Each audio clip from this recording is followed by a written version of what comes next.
What's up, y'all? It is Poetic Warrior, and I am here with Bri. Yes, and you can follow her on social media platforms at Tenderoni Bri. And today we are doing diabolical questions. What is your take on dating bisexuals? Will you do it? Why or why not?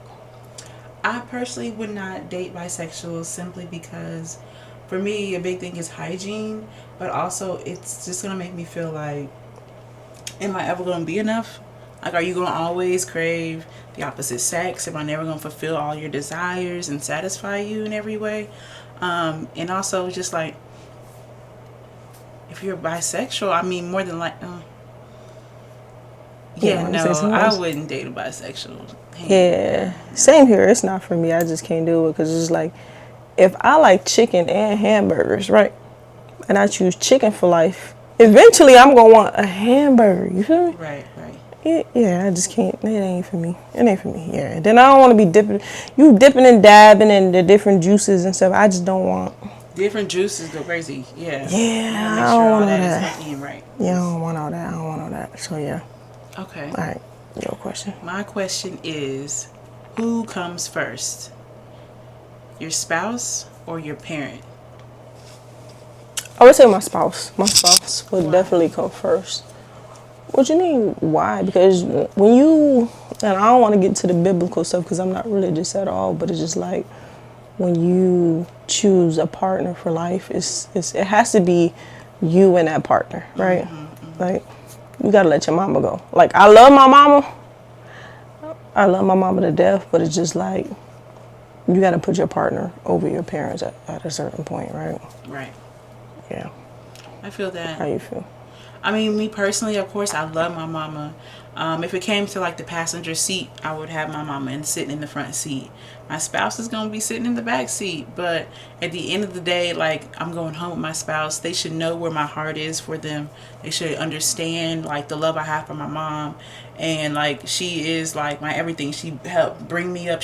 I wouldn't be the woman I am today without my mother. So if my spouse doesn't understand that, then we probably wouldn't be super compatible anyways. If they don't have a close relationship with their parent, if not their mother, then their father at least, then we may not be super compatible, because that's important to me. Yeah, I definitely agree. But like, when you choose a partner, it's like y'all become one. So it's just like, you have to y'all supposed to be equally yoked. Yeah, you have to put your partner first. Yeah. All right, so how do you feel about women who treat studs like men, and do you do it? Women who treat studs like men, I feel like they're a disgrace to the population. Like, I feel like they do make us look bad. Real bad. Fam, stop treating your stud like a man. Like, she want to be treated like a lady. Get her flowers. Nurture her. I like Take flowers. care of her. Let her be the little baby. Treat her like a princess. She can ride in the passenger seat too. Baby. Well, no, but like in that nurturing aspect and allowing her to be like the passenger princess, if that's what she prefers sometimes, like, yeah, allow her that space and opportunity. I think femmes that, I feel like they give us a bad rap, and then they make it harder for the next femme who actually is going to treat that stud right. They make it hard for the rest of us coming behind, or whoever comes behind. Man. So I personally, I don't like that. I don't like y'all. Me either. Like, I'm not a man. I'm not a man at all. Like, don't treat me like no man. I'm a woman at the end of the day. I'm still a woman. I want to be treated, I ain't gonna say I want to be treated like a woman because I'm a little rough on the edges, but like, little boy, just don't pretend like I'm a man. Like, I don't want to be a man. I'm a woman. And that's what a lesbian relationship is. You know what I'm saying? Like, I'm not a man. I don't want to be a man. Don't treat me like a man. Don't call me a man. That's just that. Because if you want to be with a man, go be with a man. Don't try to be with me because I'm a woman at the end of the day. So, right. Yeah, that's how I feel. So, yeah. Okay. Yep. Okay, my next question. Your best friend disrespects your partner. Your best friend disrespects your partner. Who do you defend? My partner. And why? Because here's the thing, if my best friend disrespects my partner, my partner ain't disrespect you. Like, it don't even matter who it is, right? Because I got love for both of y'all, right? more love for my partner though. But at the end of the day, if my best friend disrespects my partner, I gotta get my best friend together. You know what I'm saying? Like, and it ain't even like I'm choosing sides and picking and this, that, and the third. But it's just like right is right and wrong is wrong. So if my partner disrespected my best friend in any type of way, I would have to tell my partner like, yo, you was a little wrong. You disrespected my best friend. Right. You know what I'm saying? So disrespect is disrespect at the end of the day. So I agree. I'm gonna have my spouse's back. I feel like at the end of the day, we gotta go home and lay in the same bed together. yeah. My best friend, regardless of how many years we've been best friends, should understand that now I'm a wife first. Like that is my spouse, that is my person. And I feel like if you're my best friend, you would only understand that and not get in between our marriage necessarily. So I completely agree. If my best friend is disrespecting my spouse, though, me and best friend gonna have a big conversation. It's gonna be a tough conversation too. Yeah, because that's a no-no. That's That's a a no-no. no-no. For sure. And it's vice versa. I wouldn't want my spouse disrespecting my best friend. Yeah. You know what I mean? Because then, are you trying to get into between? Ooh. Damn, girl. My thought became. Your thought was long. You get a minute. Oh, my bad. My bad. How do you feel about dating trans women or trans men? Trans women? No. More than likely not. Trans men or a trans man? Potentially. Is she or is he keeping his lady parts? Trans, when I say trans, all the way. Like, they got the bottom surgery. Cutting off top, cutting off bottom. Cutting off top, cutting off bottom, and replacing it with the woohoo. Yeah. No, it's still got to be some feminine touch there. Like, I don't know if I can do a trans man if they're not willing to keep, like, their original parts. So the trans woman. No, because those original parts would be, I feel like, are more difficult to get to have removed. I don't know all the science behind it. Okay, I don't know all the science behind it, but I don't know if I want to try to be navigating between testicles and other things there. Yeah. I don't want to navigate that. And when it comes to intimacy, I just feel like that might become really sticky. However, there's parts of me that want to be sapiosexual. I want to be like, okay, I'm just attracted to this person for their mind, for their personality. But like when you get down to it, like, are we able to share an intimate experience without, one party or the other maybe being uncomfortable? Yeah, for me, that's a big thing for me. For me, I just can't do it. Especially, first of all, no trans man at all.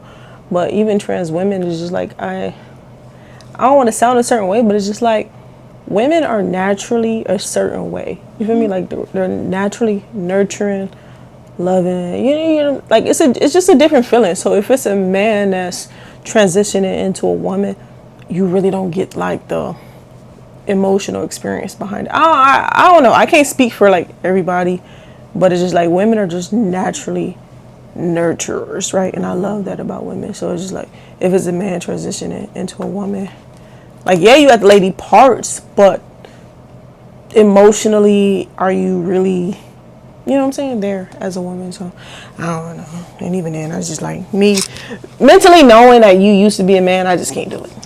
I just can't do it. There's things there that I feel like they could be very sticky. Maybe even your history. I'd be like, yeah, I just can't do it. I feel that. It's just a preference for me. So yeah. Oh, let me just read it. Do you feel like it's too much pressure in the lesbian community to conform to certain gender roles, like butch or femme, stud or femme? You feel me? Like, do you feel like it's too much to be like a normal hetero couple type thing? Like, you have to be a stud and a femme together. You have to be manly, you have to be feminine in order for two people to work. I don't like those gender roles. I'm not gonna hold you. I consider myself fairly androgynous, and I hold quite a bit of duality in me, both masculine and feminine energy. So to be forced to conform to a particular role, I'm not good for it. I'm not good for it. Or trying to put me in a box in general. I'm a Sagittarius. We're going to be bouncing out the box anyway. And then even somebody trying to contain us or chain us down, Yeah. That's not gonna work. So if you're trying to make me into a housewife, you want me to be the homekeeper, the homemaker, be the cook and the cleaning lady, all that stuff in home. Like I wouldn't work out like that. And so no, gender conforming roles, I feel like those barriers should be broken in general, especially in the lesbian community, because I feel like both of us as women can come together 50-50 and do the things that need to be done for the household, for the relationship, wherever that may be. So yeah. I feel the same way. Like, I don't put no pressure. I'm not a man. Don't put no pressure on me to be a man because I'm not a man, right? We're both women at the end of the day. I feel like everything should be a balance, right? Based off of, like, not gender roles, but based off of, like, what you're good at. Like, if I'm good at this, if I'm good at lawn care and I'm good at, you know, mechanically inclined with my hands and doing this and doing that, and you're good at this, then by any means, let's do that. But don't, like, be like, oh, you're the masculine one, so you should be able to do this. No, like, let's do what we're good at. And if we balance each other, we balance each other. If we don't, we don't. Would you rather fulfill your biggest wish or go back and fix your biggest mistake? Fulfill my biggest wish. Ooh, and what was... Fuck the past. You don't want to fix your biggest mistake? Would it No. change the trajectory of where you are now? Maybe, but if I'm destined to be where I want to be, I'm going to be where I'm going to be. What would be the wish? I don't care about the past as long as I get to where I need to be in life.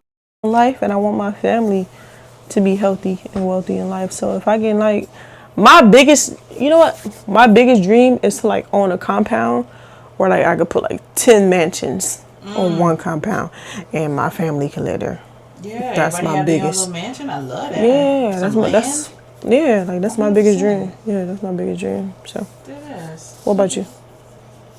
I would go back and fix my biggest mistake. You don't need to do that. I made a mistake when I was younger, and I do feel like it would have changed the path that changed who I am today.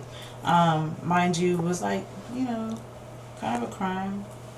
So if I would have fixed that mistake and not committed that crime, I do feel like things would have changed for me a little bit. You know, I was young, dumb, and just acting crazy. So I wish I wouldn't have done that. So I would go back and fix that. My wish, I feel like I'm at a point in life where I could fulfill my wishes for the most part. You know what I mean? Except, like, you know, fly to the moon or cure world hunger. But otherwise, like, I would fix my mistakes. Damn. Totally different, yeah. I ain't do too much in my past to that. Like, it is some things I wish I could, like, fix in my past, but it's just like, let that shit be that. If I don't think about it, it don't exist. But my future, I want my future. I want everything I'm reaching for to be, you know what I'm saying, in hands reach right now. So, so let me ask about your crime. What you? Whoa. That's too federal. That's too federal. See, ran out of time. Damn. You find a partner that does all the things for you. They satisfy you emotionally, physically, mentally, financially, all those things and more. But in the bedroom, she does not do it for you. She does not satisfy any of your needs in the bedroom. It's complete trash. What do you do? Do you keep her? Do you ditch her? What's happening? I can't keep you. If you have everything else going for you, but you can't satisfy me sexually, we don't need to be partners. Because it's like, we could be best friends. We could be close friends at this point. Like, and that's all that is. Like, but sexually, you are not great. Compatible. Sexually, we're not compatible, then we're not going to work. Because I don't want to be, I'm not a cheater. But at that point, it's like, I got to give me something. So, I'm not a cheater, but it's just like, if we're not sexually compatible, then no. What if they do it for you, so they stimulate you so much mentally? Like, maybe they just give you the right amount of eye contact. Maybe they just do all the acts of service and that just does it for you. Because that's how I feel. I'm like, maybe she says just the right words for me. And she gives me those affirmations and I'm like, oh, she's doing it for me. She gives me that eye contact that I just, ooh, I'm melting. You know what I mean? Like, I feel like I would keep her because at the same time, I do feel like part of me feels like sex can be overrated. And so as we get into our older age, I want my person to still take care of me, love me, adore me. And if intimacy is not in the cards for us, I do feel like there's other forms of intimacy we can tap into. That's true. Yeah. But I need sex, and I need us to be compatible when it comes to sex. Like, we can have everything else, but like, come on, let us. If we're not having sex, then we're just friends. I hate to put it like that, but like, I have best friends that are, you know what I'm saying? I can talk to them. We can do this. We can hang out. We can do all that together, but we ain't having sex. So it's just like, what separates you from my best friends? Dang, that's tough. Sex. That means you're gonna be in the friend zone, sis. No matter how good you are in every other avenue. But if you, That's because crazy. I feel like everyone is teachable though. If you're not teachable, if you're not willing to try to, you know what I'm saying? Like, well, then we not compatible. Go find you somebody that you're compatible with. I ain't gonna hold on to you. Don't hold on to me. We ain't compatible. We ain't compatible. We gotta be compatible in every way. Makes sense. Yeah, Yeah. it is what it is. So, That's yeah. the way it goes. Yo.